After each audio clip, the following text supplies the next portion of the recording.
hard drive magnet on a clothespin. He's alive!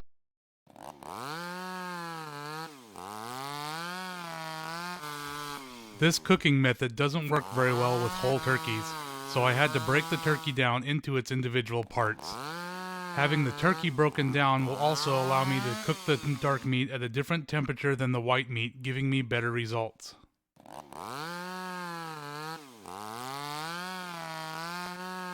Next, I seasoned the turkey top and bottom. I took advantage of the fact that I am cooking the various parts in their own sealed bags to play around a bit with spices.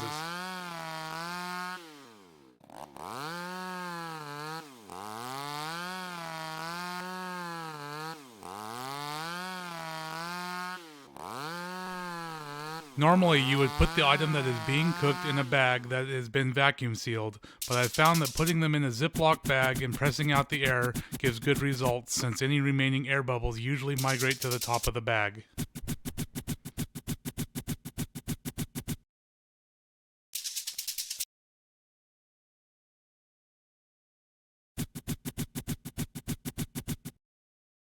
Knock it up a notch with a blast from your spice weasel. Bam! I tried adding some liquid smoke to this piece to see if I could get it to taste like it had been slow smoked.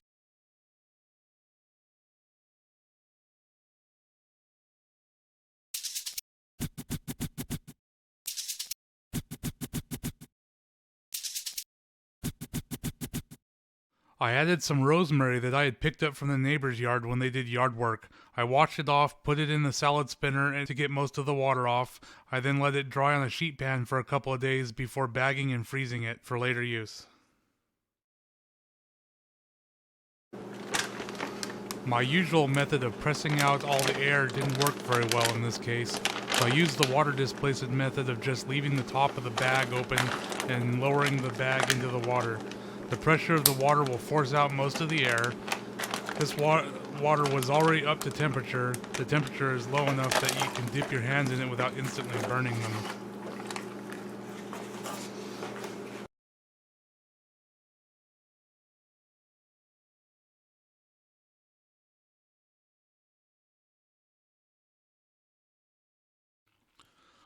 Once all the meat was in, I hooked up a water pump and put the inlet and outlet on the opposite sides of the roaster oven. This will slowly stir the pot and cut down on hot and cold spots. This probably isn't totally necessary since there will be some natural convection, but it couldn't hurt. I used another magnet and clothespin to make sure that the outlet would stay in the pot.